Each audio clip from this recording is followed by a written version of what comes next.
Tonight, how you can change your brain and how the discovery of the brain's amazing ability to rewire itself is giving researchers new hope for treating disease and for improving life as we age.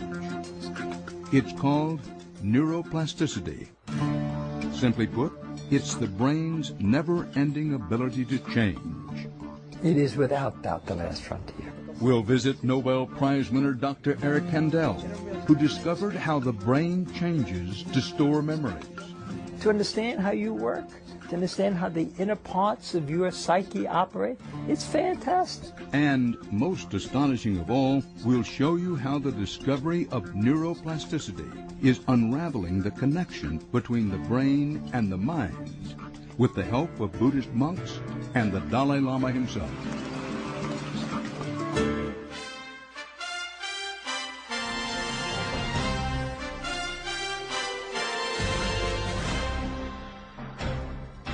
Good evening from Dharamsala, India, home to one of the world's most revered spiritual and philosophical leaders, His Holiness the 14th Dalai Lama. Many people come here for pilgrimages and spiritual quests, but we are here to explore a whole new world of science. It's called neuroplasticity, and it's the study of what we now know to be the brain's extraordinary ability to change, to grow, and to even rewire itself. And we're also here because the Dalai Lama and the Buddhist monks and lamas who devote themselves rigorously to meditation training now find themselves on the forefront of advanced research to find the connection between the mind and the brain.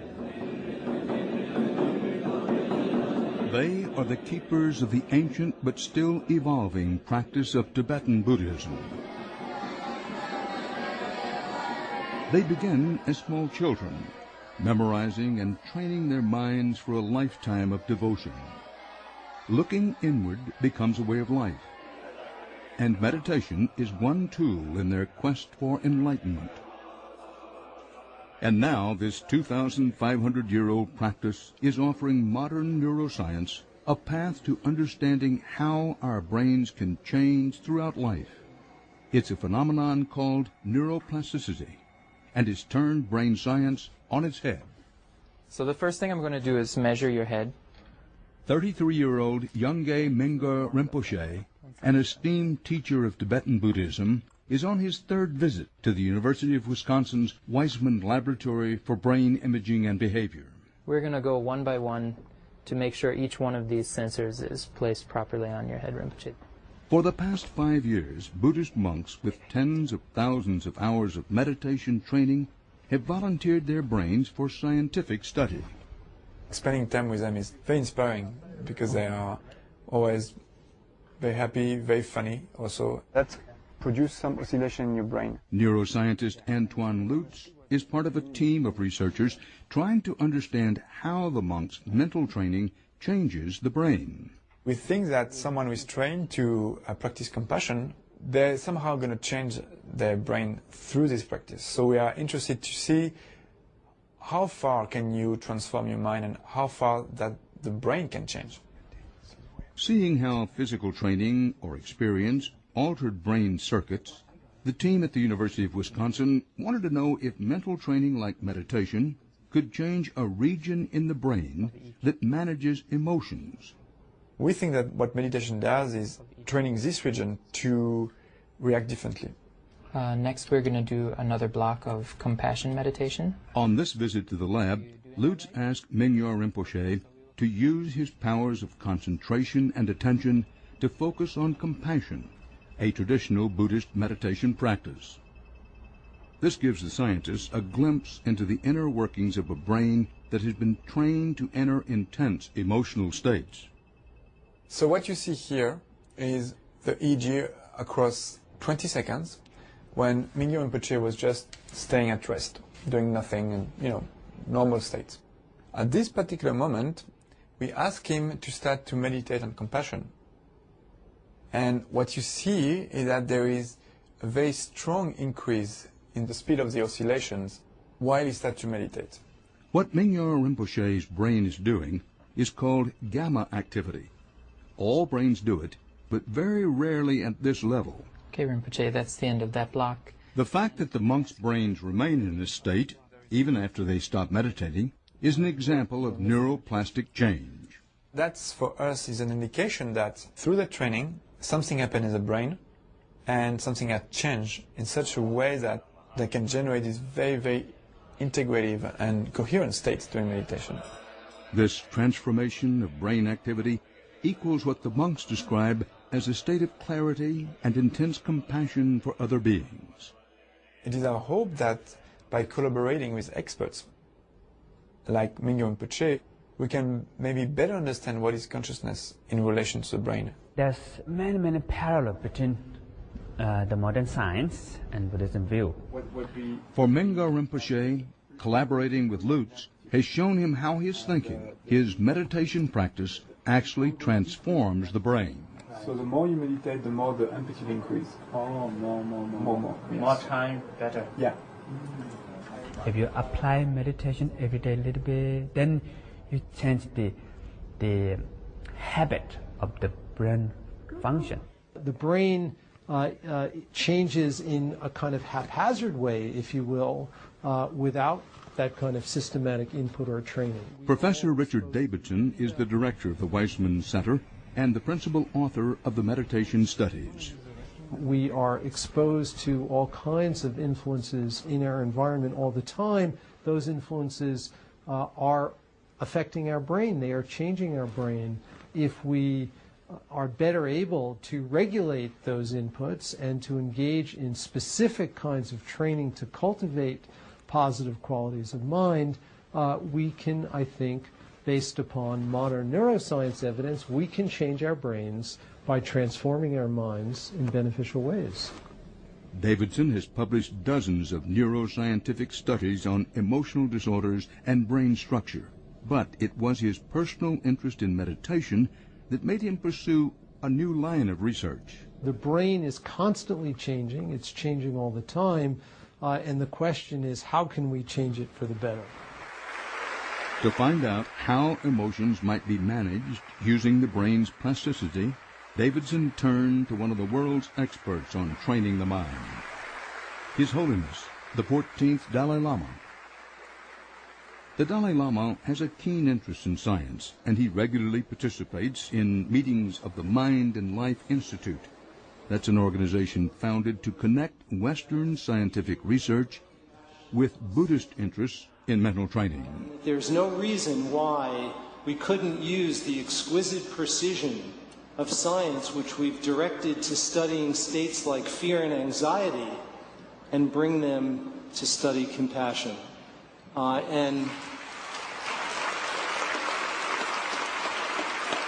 Davidson began his ongoing conversations with the Dalai Lama 16 years ago. It was at that meeting in 1992 that I made a commitment to him as well as to myself that I was going to now come out of the closet, so to speak, with my interests in meditation. Hearing a scientist mention meditation matched the Dalai Lama's growing awareness of the discovery of neuroplasticity. With his lifelong curiosity about science and a Buddhist philosophy centered on training the mind, the Dalai Lama took notice of what was then this new science 20 years ago. He invited a group of scientists here to his home in exile to talk about it. From that first meeting grew a regular interchange between Buddhism and brain scientists. We will be discussing neuroplasticity, which refers to the brain's capacity to change. At a Mind and Life meeting at the Dalai Lama's home in Dharamsala in 2004, Davidson presented the paper, Into the Mainstream. This is in manuscript form. Richie Davidson's studies have now been published in the most respected science journals, and I would certainly say that even 5 years ago, that would have been a tough slog. Newsweek senior editor Sharon Begley had been following the breakthroughs in neuroplasticity research for several years when she managed an invitation to the meeting in Dharamsala. Wasn't it at all strange or surprising to you that the scientists and the Dalai Lama would get along this well? They were both hoping to get something from the other. the Dalai Lama was interested in establishing Buddhism as a modern faith, one that is open to science. The scientists, for their part, need the Buddhist scholars to volunteer for their experiments. They need the Buddhist scholars who have 10,000 hours of meditation under their robes, as it were, to come into the labs and to lay down in the fMRI machine and have their brains scanned. The monks who come to Davidson's lab are willing to spend hours in the tubes of the giant fMRI machines at the direct request of the Dalai Lama himself.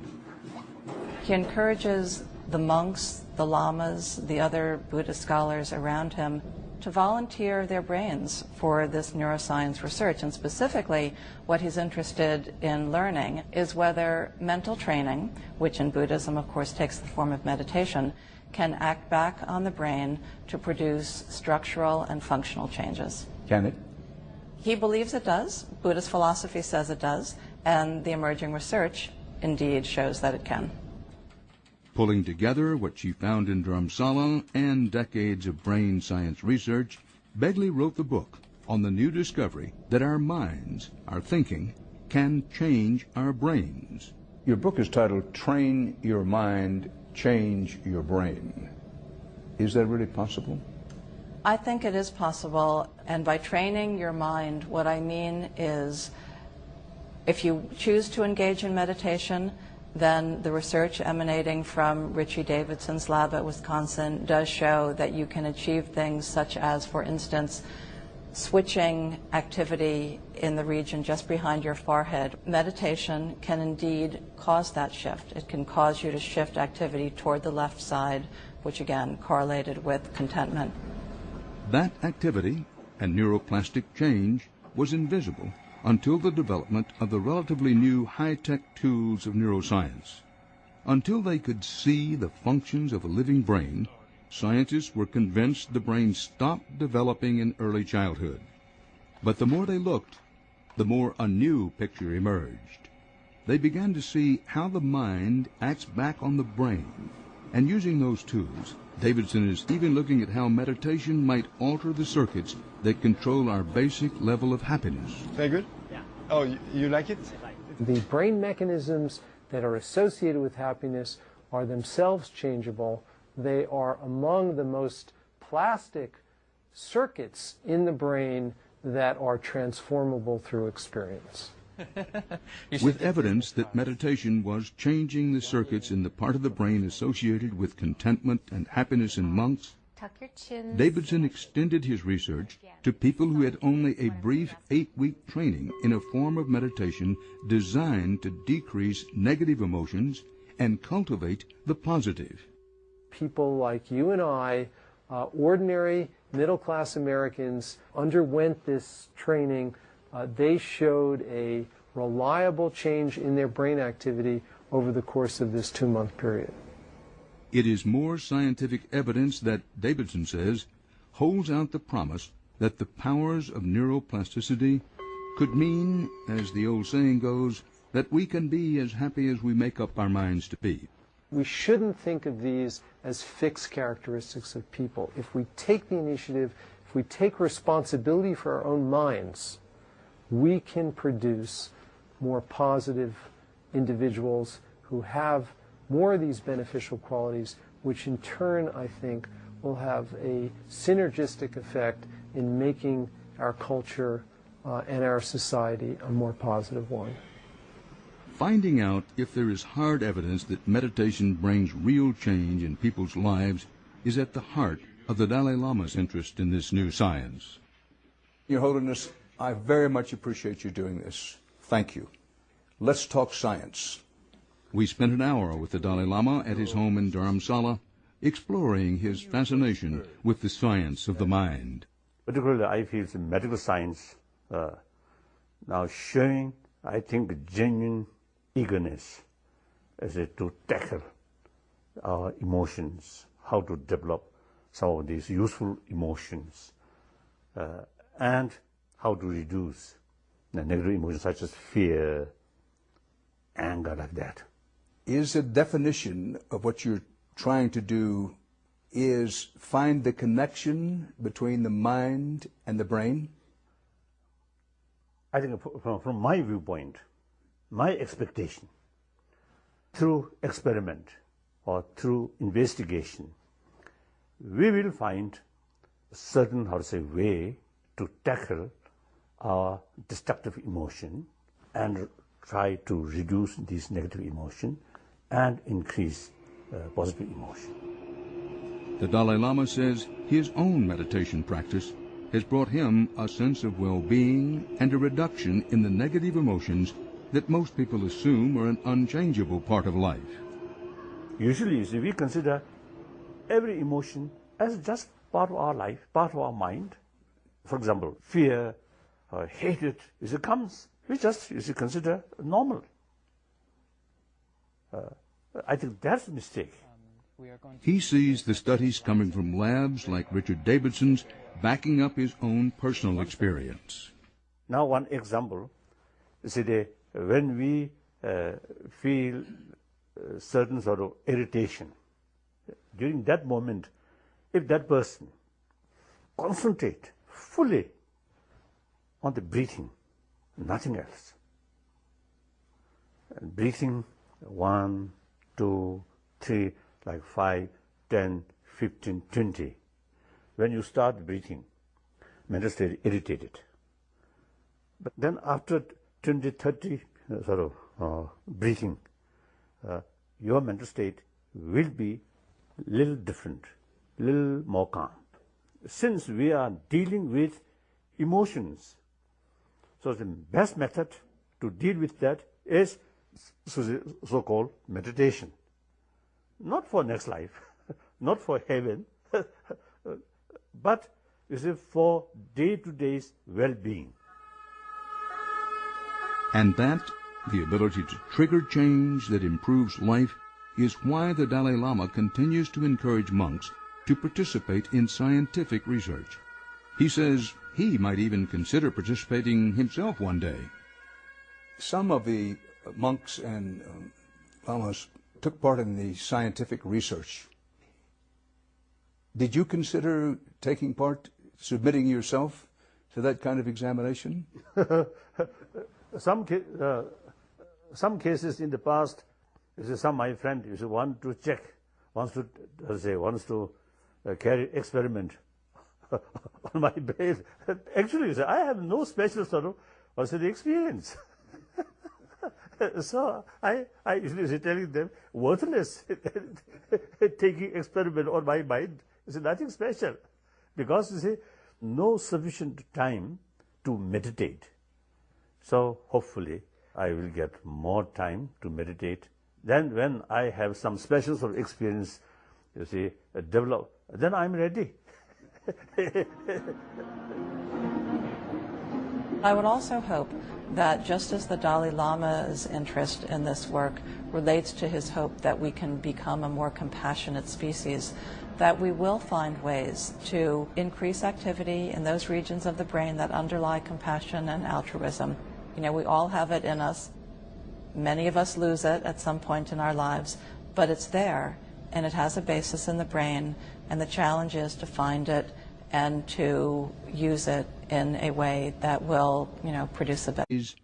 This is the most complicated problem we've ever confronted in science. This is more difficult than getting a man on the moon. This is more difficult than the genetic code. This is something that's going to occupy us for the next 100 years. We really don't know what the limits of neuroplasticity are. But so far, everything that has been discovered suggests that we had sold the brain short. And in fact, we have much greater capacity for self-renewal, for growth, for improving ourselves than neuroscientists had ever dreamed.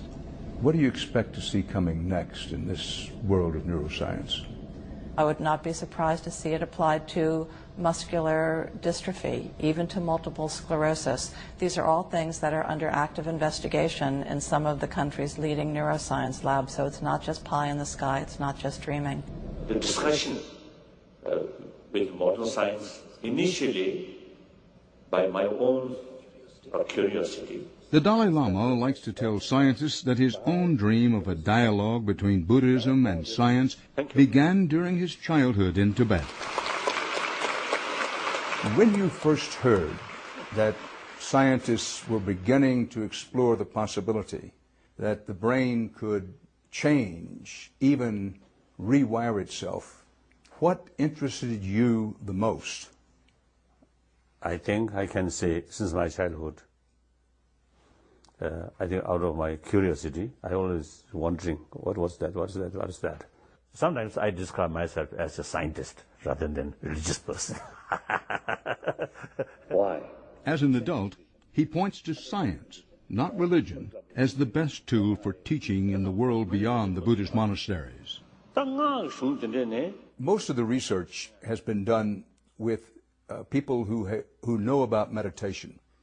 For those people who don't meditate, is there anything in this new science that would apply to them? Now, there could be two categories.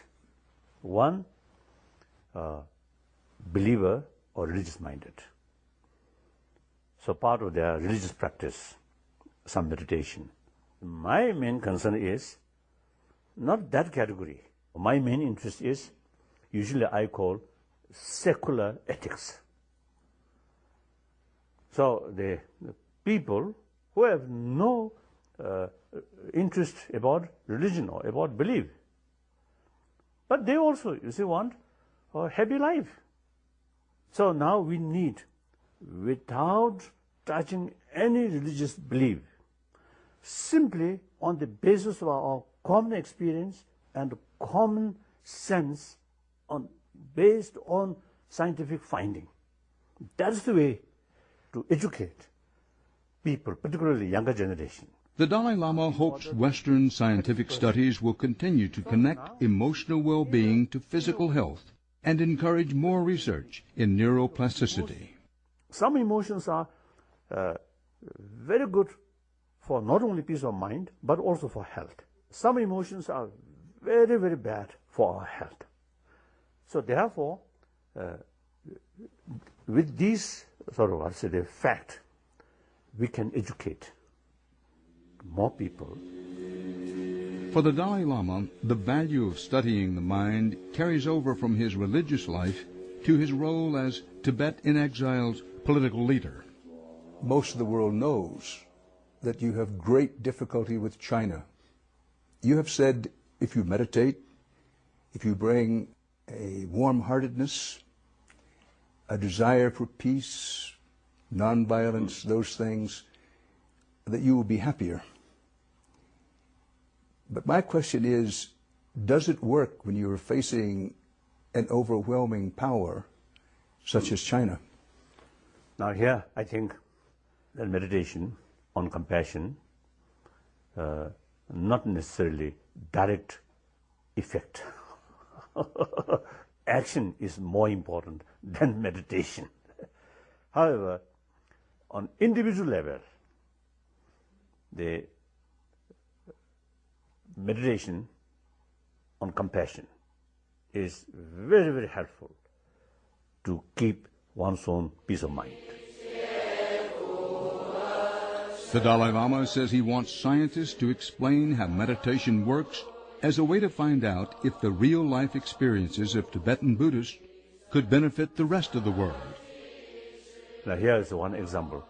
One Tibetan monk who since 59 then till late 70 he remained in Chinese gulag.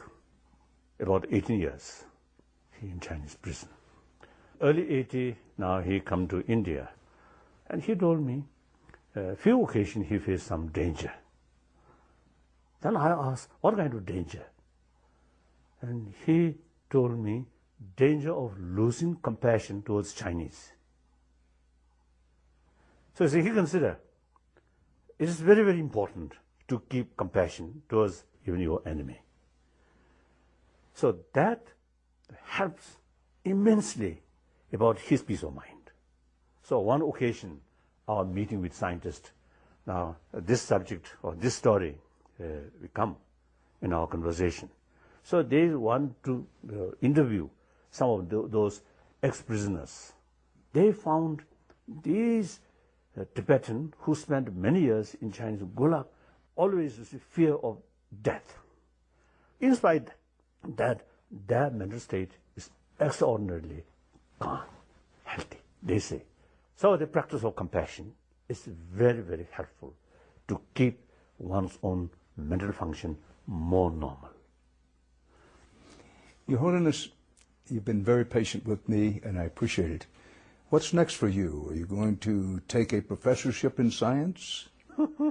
They tell me you're studying for a doctorate in quantum physics now. True? I got some lessons when I listen very carefully when they explain about quantum physics. When I listen, seems I got something. But as soon as that lesson finished, nothing left in my mind. So therefore, I have keen interest about that, but seems hopeless student. Thank you so much, Your Holiness. Thank you. Thank you. Thank you. Thank you. Thank you so much. For Western science, the breakthrough technologies that now allow us to look inside the brain are bringing us extraordinary discoveries. But still, no one can answer the question the Dalai Lama posed. Can training our minds, our thoughts, our emotions, our memories, actually change our brain? Now, in Buddhist monks with years of practice, meditation can produce physical changes. But what are those